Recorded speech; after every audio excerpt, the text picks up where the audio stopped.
जब काबिल एतमाद माहौल के अंदर एक दूसरे का एतमाद बढ़ाने की कोशिश की जाए और ये जब दोनों अतराफ से रफ्ता रफ्ता करने की कोशिश की जाएगी तो उसका आउटकम कुछ बेहतर निकलेगा। वो कहते हैं हम 10 कदम नहीं, हम 50 कदम पीछे गए और हमने मुज़ाकरात की टेबल पे आके उनसे गुफ्तगू शुनीद जो की है, यही हमारा एक जेस्चर ऐसा है कि जिससे हम इस चीज़ की तरफ मायल हुए हैं कि जिनके साथ हम बैठना नहीं चाहते थे हम बैठे हैं और वो मुल्की वजूहात की बुनियाद के ऊपर बैठे हैं, अपने लोगों के मसाइल हल करने के लिए बैठे हैं।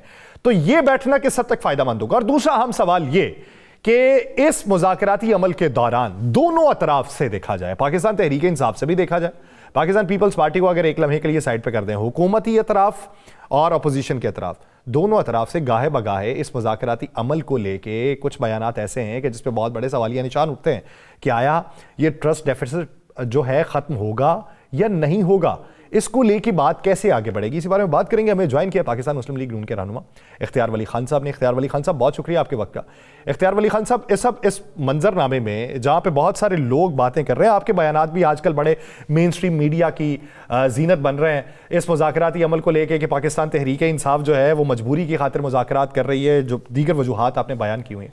सर, इस माहौल में ये चीज़ किस हद तक काबिल गौर है कि इसकी हीट को बढ़ाना है या कम करना?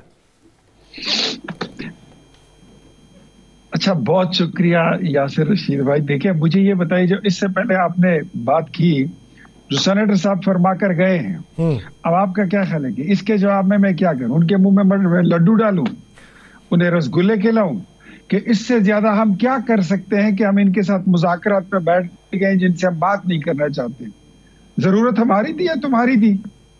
लीडर तुम्हारा जेल में है, मुकदमे तुम लोगों पे बने हुए, 9 मई के तुम्हारे इर्द गिर्द दायरे बने हुए हैं, सियासी कैदी तुम्हारे हैं, उजरती कैदी तुम्हारे हैं, 190 मिलियन पाउंड की चोरियां तुम्हारी हैं। पार्लियामेंट में तुम लोगों को नहीं पता कि तुम्हारा बड़ा कौन है, छोटा कौन है, दरमियाना कौन है, सारे एक दिन पैदा हुए हो। मसाइल तो इनके अपने हैं। तो देखें, अब मेरा तो मसला ये है, मैं मुस्लिम लीग नून में मैं होम्योपैथिक नहीं हूं, मैं फिजिशियन भी नहीं हूं, मैं फिजिशियन भी नहीं, मैं गोलियों वाला काम बिल्कुल नहीं करता।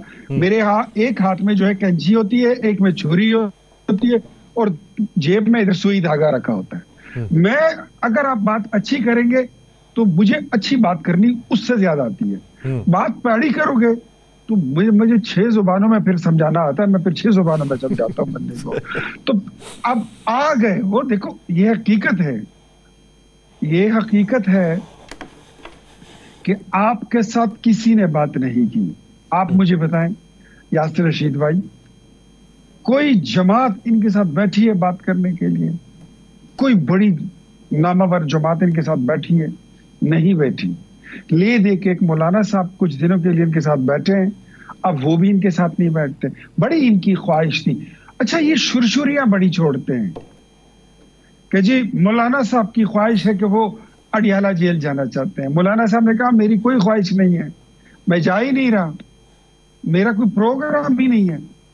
फिर आगे से कहते हैं कि जी कप्तान साहब को ऑफर हुई है कि हम आपको बनी गाला में हाउस अरेस्ट करते हैं, आपको पेशावर मुंतकिल करते हैं। मुझे तरदीद करनी पड़ी कि हमारी तरफ से, पहले मैंने पूछा कि हमारी तरफ से कोई ऑफर गई है? सारे दरवाजों से मुझे यही पता चला कि कोई ऑफर नहीं गई।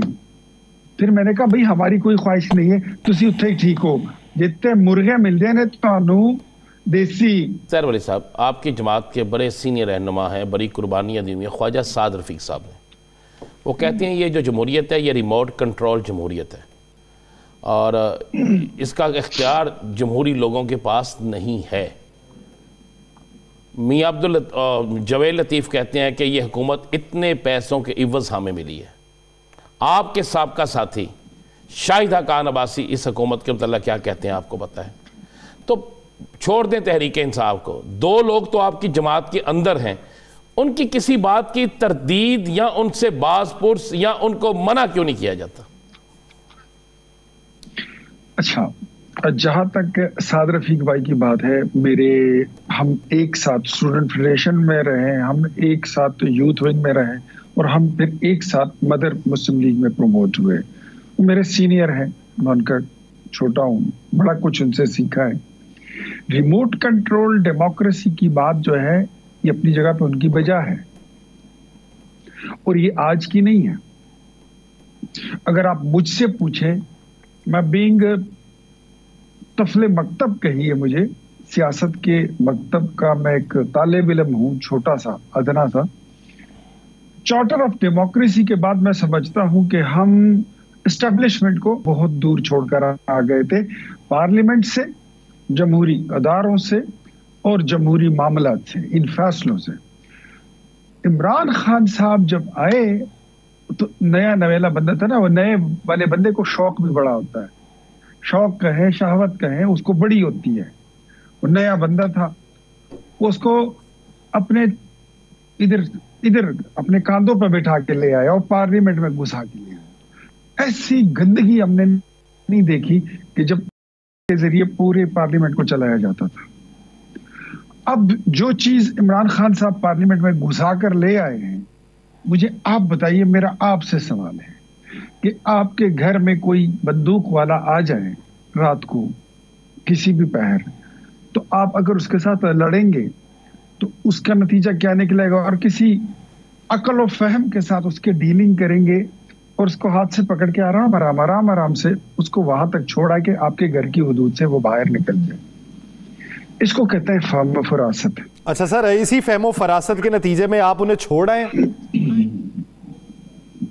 अच्छा, आपको नहीं पता कि मर्ज लगते हुए कितना टाइम लगता है और उसका फिर इलाज करने में कितना टाइम लगता है? मर्ज लगते जो है ना, चंद घंटे लगते हैं। किसी को मारने के लिए एक इंजेक्शन काफी होता है, उसको बचाने के लिए आपको कितने घंटे अस्पताल, वार्ड और आईसीयू के वो देखने पड़ते हैं, बेड्स देखने पड़ते हैं, अल्लाह बचाए सबको।